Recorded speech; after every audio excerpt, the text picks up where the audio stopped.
So it's a good question because people qualify in UX these days, which wasn't possible when I was coming up through college. I guess I've always been in UX, and I think a lot of people working in the field who don't have a formal education in design or UX, they find themselves responding this way to that kind of question. I've always been in UX. I've been a fixer. I've been a fiddler forever. I can't leave well alone. I'm always interested in making something better than it is. I started my career as a journalist. I worked in marketing communications in France for many years, moved into digital and the internet there in 1999-2000, and from there to America, where I began working in UX formally, officially. It was on the business card.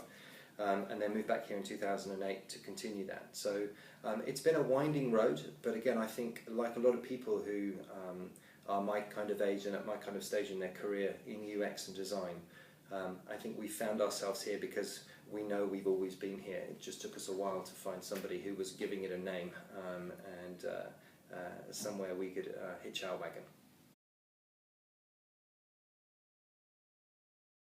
So this is one of the big challenges of UX, and even people who've heard of UX, it's still difficult to describe what we do. And there are so many different ways to do it. I don't believe anyone's really cracked it.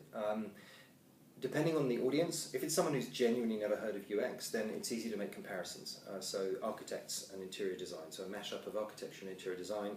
I've heard that used, I've seen it be very effective, and that's fair enough. I think what we do is a composite of what an architect does, what an interior designer does, at a very, very simple level.